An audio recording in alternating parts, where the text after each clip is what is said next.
Boa tarde, segunda-feira, 2 de maio, já está no ar o Ronda da Cidade, o seu telejornal do sul do Espírito Santo. Confira os destaques de hoje.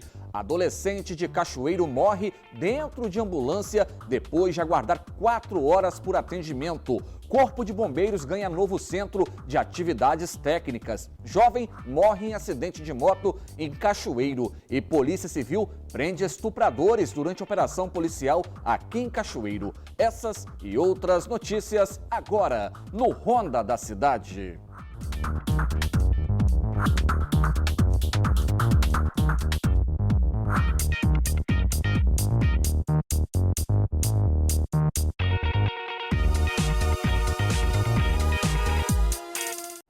Eu abro o Ronda da Cidade falando de descaso com um adolescente de Cachoeiro que acabou perdendo a vida no final de semana depois de ficar 4 horas dentro de uma ambulância em Vila Velha, na porta do hospital, aguardando por atendimento médico. Veja na reportagem. Kevin Tomé Belo da Silva, de 16 anos, começou a passar mal na última segunda-feira e foi encaminhado ao pronto atendimento Paulo Pereira Gomes, no bairro Baiminos, na sexta. E os médicos informaram à família que o adolescente precisaria de uma vaga para a UTI devido ao seu estado de saúde. Segundo a tia do adolescente, nenhum hospital de Cachoeiro poderia atender Kevin, pois o hospital infantil só recebe pacientes até 15 anos de idade e a Santa Casa e o hospital evangélico só recebem os pacientes a partir de 18 anos. Kevin então foi encaminhado para o hospital de Vila Velha. Segundo a mãe, a caminho o adolescente sofreu 2 paradas cardíacas e ao chegar à porta do Hospital Infantil e Maternidade Alzir Bernardino Alves, por volta de 00:30, ao qual a família foi informada que teria vaga na UTI, veio o desespero diante da recusa de atendimento por parte das médicas plantonistas e por não conseguirem entrada na unidade. Irmãos, estamos aqui, a Suzana já fez o propósito dela com Deus, já tomou uma decisão, já orou pelo Kevin, já pegou, já oramos. Olha, o Kevin está ali ainda, olha, já é mais de 3 horas da manhã, mas eu sei de uma coisa, nosso Deus não é um Deus que nos desampara. Por volta de 4:30 da manhã, o adolescente sofreu mais uma parada cardíaca. Não resistiu e morreu dentro da ambulância sem atendimento. Um vídeo mostra o desespero dos familiares. Grava, olha aí, ó. Olha aí, ó. Olha aí o descaso. Olha aí o descaso. Oh, meu filho não fez isso com a mãe, filho. Olha aí o descaso. Pra você fazer isso. 00:30 chegou na porta desse hospital. Você que é médico, rasga o seu diploma e vai lavar a privada. Filho, por favor. Vai lavar a privada. Você que é médico. Morreu alguém aqui na porta desse hospital. Que situação, hein? Que desumano o cidadão ter que sair de Cachoeiro, vai lá para Vila Velha. Cachoeiro não teve o atendimento adequado nos hospitais, os hospitais aqui da cidade não atenderam esse adolescente de 16 anos, porque segundo o Hospital Infantil, tem até que uma nota, eles seguem um cronograma, uma portaria do Ministério da Saúde, onde o Hospital Infantil só atende adolescentes até aos 15 anos de idade, é isso mesmo. Já a Santa Casa e o evangélico, pacientes acima dos 18 anos de idade. Olha que situação, quem tem 16 e 17 anos tem que procurar atendimento em outro município. Eu vou pedir para colocar de novo esse VT que mostra o desespero dessa família. Olha que situação de cortar o coração, é uma cena muito triste e que não deveria, que a gente espera que não se repita novamente aqui no nosso estado. Pode colocar, Tocha, por favor. Grava, olha aí, ó. Olha aí, ó. Olha aí o descaso. Olha aí o descaso. Oh, meu filho não fez isso com a mãe, filho. Olha aí o descaso. Pra você fazer isso. 00:30 chegou na porta desse hospital. Você que é médico, rasga o seu diploma e vai lavar a privada. Filho, por favor. Vai lavar a privada. Você que é médico. Morreu alguém aqui na porta desse hospital! Bom, o governo do estado pediu apuração junto à Polícia Civil que já abriu um procedimento, um inquérito para apurar esse caso. Pode deixar a imagem no vídeo aí, Tocha, enquanto eu comento esse caso absurdo que aconteceu com um cachoeirense que perdeu a vida no final de semana, dentro de uma ambulância, a mãe ali desesperada. Esse menino pediu à mãe: mãe, não me deixe morrer, não me deixe morrer. O menino foi para o hospital, foi para o Paulo Pereira Gomes, aqui em Cachoeiro, na quarta-feira, sentindo aí falta de ar, com problemas respiratórios. A situação dele se agravou, foi se agravando. Aí passou a ter problemas renais. Foi para o sistema do governo do estado, da saúde, né, um sistema de central de vagas de regulação, e aí conseguiram uma UTI para ele. Estava tudo certo, uma vaga de UTI lá em Vila Velha, no Hospital Infantil de Vila Velha. Então, o que aconteceu? A equipe do SAMU, com os equipamentos todos adequados, você vê no seu vídeo ali na ambulância, saiu daqui de Cachoeiro pouco depois das 10h30 da noite. Isso já na sexta-feira, depois que esse adolescente ficou na quarta, quinta, sexta-feira, durante todo o dia, no Paulo Pereira Gomes, onde teve o atendimento que foi necessário, foi dado o atendimento necessário. Daí o médico, né, do Paulo Pereira Gomes falou: ó, seu filho precisa ser transferido.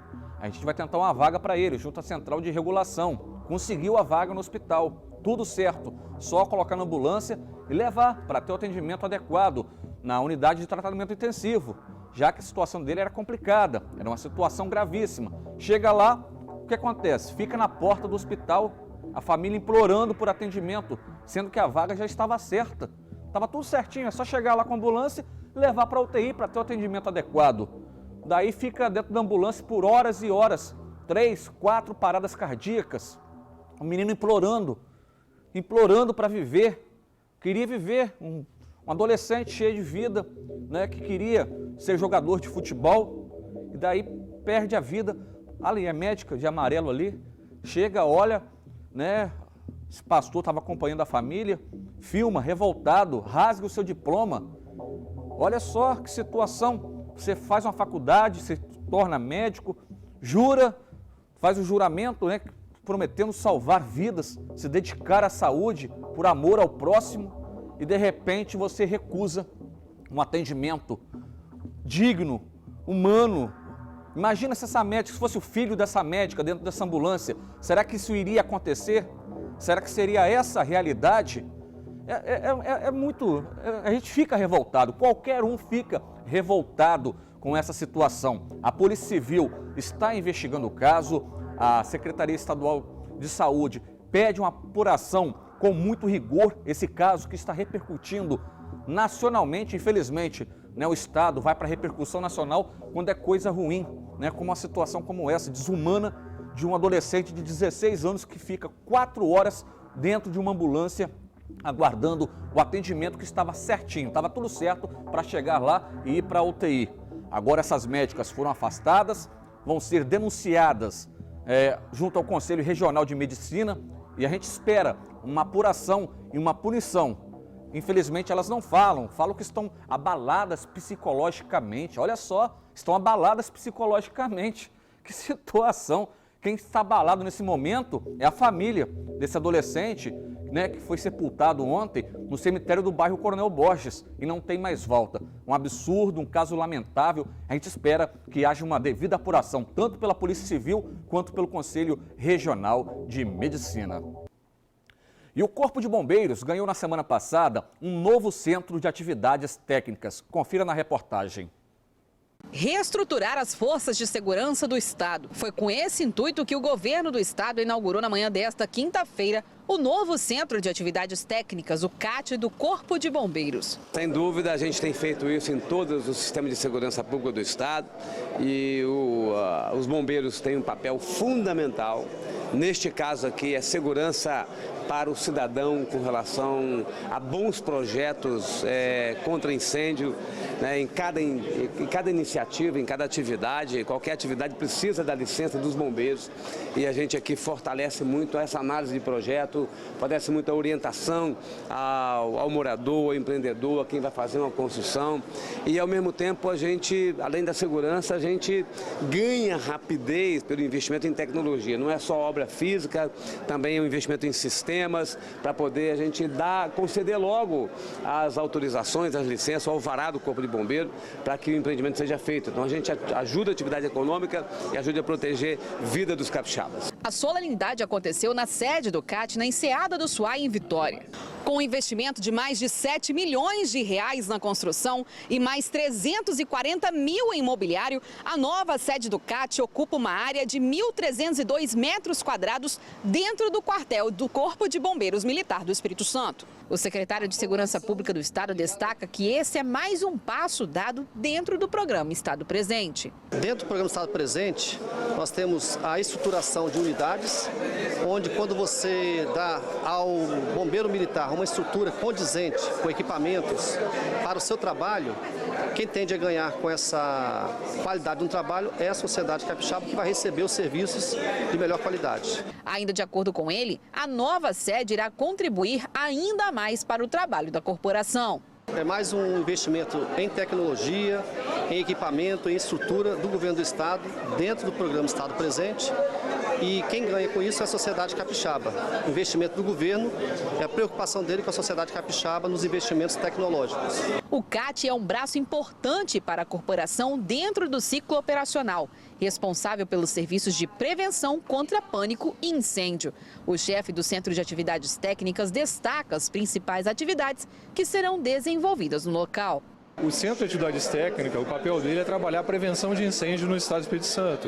Ele é responsável por elaborar norma de segurança contra incêndio em edificações e áreas de risco, por fazer análise de projeto e fazer a gestão de toda a execução do sistema de vistoria. Então, esse espaço aqui ele vai servir para atender melhor os profissionais que justamente planejam e executam segurança contra incêndio. O CAT já funcionou em diversos locais e agora volta para a Enseada para dar mais condições de trabalho aos bombeiros e atender melhor a população. Ele já funcionou em vários locais diferentes, né? Já funcionou aqui mesmo na Enseada do Suai, já funcionou na Serra, já funcionou no edifício Corporate Office.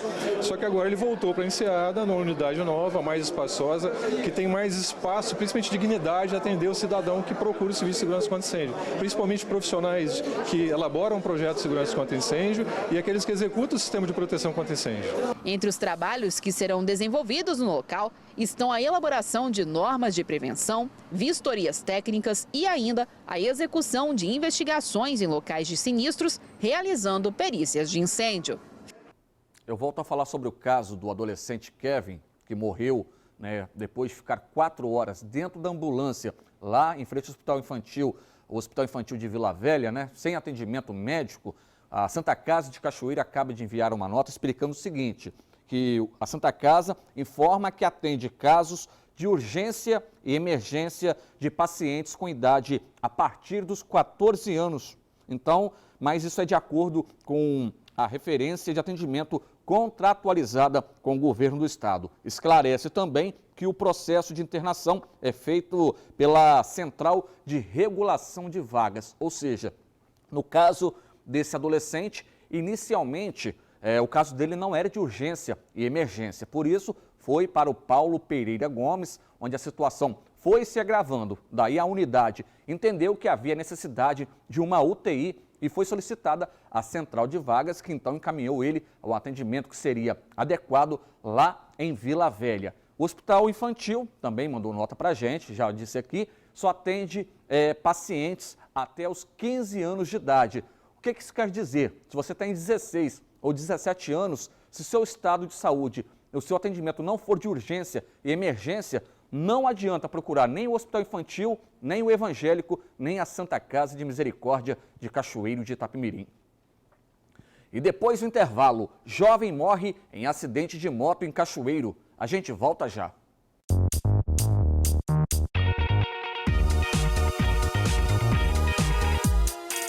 De volta com o Ronda da Cidade, participe do seu telejornal do Sul do Estado pelo WhatsApp que está aqui no seu vídeo. É o 28 99946 1607. O Ronda da Cidade vai ao ar sempre de segunda a sexta, ao meio-dia e também às 7 da noite.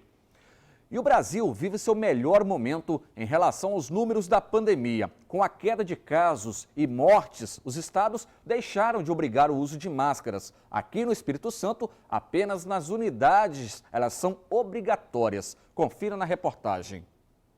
No dia 6 de abril, o governador do estado, Renato Casagrande, liberou o uso de máscaras em todo o estado. Não é mais obrigatório usar a máscara em locais abertos e nem fechados. Mas, de acordo com a portaria número 61, permanece a obrigatoriedade do uso da proteção facial em unidades que prestam assistências de saúde. A portaria, que saiu, a portaria 61R, do dia 6 de abril, ela mantém nos ambientes de saúde, a obrigatoriedade de utilização das máscaras, tanto para o cliente, para o paciente que vem até essas instituições, quanto os funcionários também. Como forma de orientar as pessoas que frequentam esse hospital, a administração tem adotado medidas de cuidados, como, por exemplo, a exibição de placas. No nosso caso aqui em específico, que é uma clínica ocupacional, nós fizemos a orientação para as empresas. Então, documentamos a empresa através de e-mail e ligação que, para o funcionário utilizar aqui a unidade, ele precisa vir já com a sua máscara. Então, ele já é orientado, antes de vir à clínica, ele já tem ali a sua máscara para poder fazer o uso aqui das instalações. Além de pacientes, o uso também é obrigatório para os trabalhadores. As máscaras fazem parte dos equipamentos de proteção individual do funcionário. O EPI, equipamento de proteção individual, ele continua, dependendo de cada setor, tem um EPI específico, algumas áreas, por exemplo, máscara cirúrgica, como essa que eu estou utilizando, outros setores N95, a PFF2, então cada setor tem a sua especificidade e cada um deles, trabalha com aquela máscara que é obrigatória para o seu setor. De acordo com o artigo, a regra não se aplica a unidades exclusivamente administrativas, tais como secretarias municipais de saúde. Uma outra orientação muito importante é sobre o tipo de máscara a se usar em cada ambiente, que deve ser seguida a orientação apresentada pela Anvisa. Para esse infectologista, o uso das máscaras nesses locais ainda precisam continuar pelo fato do ambiente ter possibilidade de ter pessoas contaminadas. O uso de máscaras em locais de assistência à saúde ainda permanece uma prática obrigatória por questões de segurança. A gente tem que lembrar que quem está com síndrome gripal, quem está com algum resfriado, seja ele uma virose, uma pneumonia, viral ou não, vai procurar um serviço de saúde. Então são lugares onde a gente aglomera pessoas que têm possíveis quadros gripais. E um centro de saúde não pode ser um foco de transmissão. Então tem que se manter ainda os cuidados praticados desde o início da pandemia até que se decrete o fim desse estado pandêmico. Então isso justifica o uso de máscaras ainda como obrigatório nos serviços de saúde, e é interessante não só os profissionais de saúde utilizarem as máscaras, mas também aqueles que vão procurar serviços de saúde se protegerem e protegerem os outros que ali estão. O número de infectados tem diminuído de acordo com o painel Covid do governo do estado. E isso tem se dado graças ao avanço da vacinação. Mas o médico destaca que nesses ambientes podem ser transmitidos outros tipos de vírus, como por exemplo da influenza. E por esse motivo, o cuidado usando a máscara deve seguir. Quando a gente lembra que, mesmo tendo poucos casos, esses poucos casos serão drenados para os hospitais, clínicas, pronto atendimentos, UPAs e por aí vai, dá para começar a entender que matematicamente a gente concentra os possíveis casos de Covid ou de influenza nos serviços de saúde. Então, pensando dessa forma, o risco dentro de um serviço de saúde é consideravelmente maior, mesmo que eu esteja lá naquele serviço por outro motivo qualquer, mas o risco de eu pegar qualquer uma dessas doenças no serviço de saúde sempre foi e sempre será maior do que na rua. Então, mesmo a gente tendo a liberdade de hoje em dia não precisar de máscaras em ambientes abertos e até mesmo em ambientes fechados de uso comum, os serviços de saúde continuam sendo possíveis concentradores de casos de Covid ou de influenza. Agora eu falo de oportunidade de emprego. A Unimed Sul Capixaba está com vagas abertas para contratação de pessoas com deficiência. Há oportunidades em diversas áreas como atendimento, administrativo e enfermagem. Essas vagas são para atuar nas unidades da cooperativa aqui em Cachoeiro de Itapemirim. Os interessados podem se inscrever na aba Trabalhe conosco no site www.unimedsulcapixaba.com.br. Então, oportunidade de emprego, né, para pessoas com deficiências na Unimed Sul Capixaba. E um acidente entre motos deixou um morto e um ferido aqui em Cachoeiro de Itapemirim. A colisão frontal entre as duas motos aconteceu na altura da localidade de Santa Fé. A vítima, identificada apenas como Arthur, foi atendida pelo SAMU, mas não resistiu aos ferimentos e morreu no local. A outra vítima, identificada como sendo Igor da Silva, morador da localidade de São Gabriel, em Muqui, foi socorrido para a Santa Casa de Cachoeiro. Aí, ó, saindo, passou o passarinheiro vindo para Muqui, tá aqui, rolando aqui, ó, acidente gravíssimo agora. E a funcionária pública Rita de Cássia Marcon, que sofreu um acidente de trânsito no último dia 20 na BR-101 em Rio Novo do Sul, não resistiu aos ferimentos. Vou pedir o Totti para colocar as imagens no vídeo.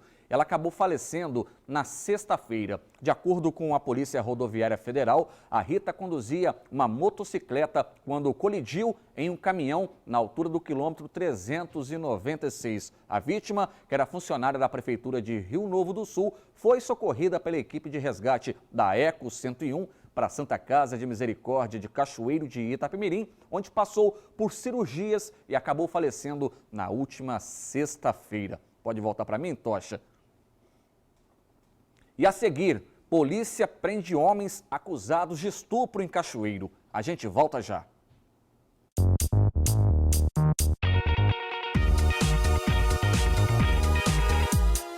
De volta com o seu telejornal do Sul do Estado, agora para falar de um assunto que está tirando o sono de muita gente. Comida e bebida tiveram um crescimento assustador nos preços. A alternativa para o capixaba é pesquisar e pesquisar muito. Essa aposentada está cada vez mais assustada com a alta nos preços. Faz muito tempo que tudo aumenta, tudo aumenta. Quando alguma coisinha diminui um pouquinho, a outra já aumenta o dobro e assim é muito complicada. Para economizar de alguma forma, ela realiza uma pesquisa antes da compra. A gente tem que andar muito, tem que bater perna, entendeu? E ter vontade de andar e procurar, porque nem mesmo na feira. Eu, por exemplo, que eu sou sozinha, nem na feira, porque na feira, geralmente, quando você encontra mais barato, você tem que comprar aquela quantidade, entendeu? Por exemplo, uma bacia. Para mim, uma bacia é demais, entendeu? Então, eu procuro andar e compro só os pingadinhos mesmo. Assim como Dona Maria Vitória, o capixaba precisa pesquisar e muito antes de comprar alguns itens. É que alguns alimentos e bebidas aqui no Espírito Santo tiveram um aumento de 5,39% entre janeiro e março. Entre os itens que mais tiveram reajustes estão os legumes. Esse economista afirma que a tendência é que os preços aumentem ainda mais. Os alimentos, principalmente aqueles que dependem do trigo, sofreram um aumento muito grande e vão continuar aumentando um pouco, porque o fornecimento de trigo no mundo está completamente obstruído. Então, nós temos dificuldade de comprar trigo, a gente sabe da guerra da Ucrânia, da Rússia, o norte da África também está com dificuldade, enfim, o Egito, todos. E isso é repassado para os preços de massas, pães, enfim, esse produto que é essencial para o brasileiro, né? Mas o mundo inteiro está sofrendo com essa questão da inflação dos alimentos. Ainda de acordo com ele, os insumos, a energia elétrica e os fertilizantes contribuem para a alta do preço, que acaba respingando no consumidor. O fertilizante, o adubo, a energia elétrica, tudo isso para o produtor rural conseguir fornecer cenoura, tomate, enfim, hortaliças, também ficou mais caro para ele, o custo aumentou para ele. Então ele repassa esse preço, é claro, para ele poder continuar existindo no mercado, continuar produzindo, empregando pessoas e pagando impostos municipais, estaduais, federais. É uma roda que vai girando e no final o preço fica mais alto. A alta no valor de alguns produtos aqui no Espírito Santo tem feito o capixaba pesquisar cada vez mais. A cenoura, por exemplo, teve um reajuste de 247%. Aqui neste supermercado, por exemplo, ela está sendo comercializada a R$ 9,98 o quilo. Somente 3 produtos tiveram um reajuste inferior a 20%. São eles a farinha de mandioca com reajuste de 18,77%, seguida da maçã com 18,43% e a manga com 16,26%. O conflito entre a Rússia e a Ucrânia contribuem para o disparo no preço destes produtos. É o que garante o economista. Enquanto houver esse conflito, né, Rússia, Ucrânia, e pior ainda, enquanto houver essas sanções, as sanções são terríveis, são muito exageradas, então isso está acontecendo de uma forma tão forte que está afetando os países de menor renda, os países emergentes, as pessoas de menor renda também. Então, o conflito é uma coisa, Rússia e Ucrânia, a guerra. A outra são as sanções que estão sendo impostas à Rússia e que está prejudicando muito não só a Rússia, mas imensos e inúmeros países. O tomate, que já foi um dos grandes vilões da inflação, registrou um aumento de 40,96% no ano, sendo o terceiro alimento mais caro no primeiro trimestre de 2022. Os ovos de galinha também tiveram um reajuste de mais de 20% no valor. Mas como economizar nos alimentos? O economista dá a dica. Comprar a quantidade certa, tentar realmente cozinhar e produzir o que você precisa. Às vezes aquela sobra, né? É muito comum, vai guardando ali na geladeira e tal. Eliminar aquilo. Também o tempo de cozimento, procurar os produtos mais da época, mais da safra, frutas, legumes também. Você vê que as carnes estão mais caras, tanto de boi como de ave, por causa do custo da energia elétrica, custo da irrigação. Então é buscar essas alternativas que são boas para a alimentação e boas para o bolso também, né? Está cada dia mais difícil, não é mesmo? A gente volta agora a falar da área policial porque a Polícia Civil realizou uma operação e tirou de circulação homens acusados de estupro em Cachoeiro. A Polícia Civil realizou uma operação em Cachoeiro de Itapemirim para prender homens procurados pela Justiça. A ação, por meio da Delegacia Especializada em Investigações Criminais, a DEIC, resultou na prisão de 3 criminosos, sendo 2 deles acusados de estupro. De acordo com a Polícia Civil, no centro, um homem de 37 anos foi preso no momento em que tentava embarcar em um ônibus com destino à cidade de Castelo. No interior, na localidade de Córrego do Óleo, outro homem de 53 anos também foi preso. Os 2 detidos são acusados de estupro de vulnerável. Já no bairro Basileia, os policiais prenderam um homem de 34 anos acusado de agressão à mulher. Os detidos foram encaminhados para a delegacia, de onde foram transferidos ao Centro de Detenção Provisória de Cachoeiro e ao Presídio de Xuri, em Viana. E o Ronda da Cidade vai ficando por aqui. Obrigado pela sua audiência. Outras informações você confere em simnoticias.com.br. Nós temos um encontro marcado sempre ao meio-dia e às 7 da noite. A você, uma excelente semana.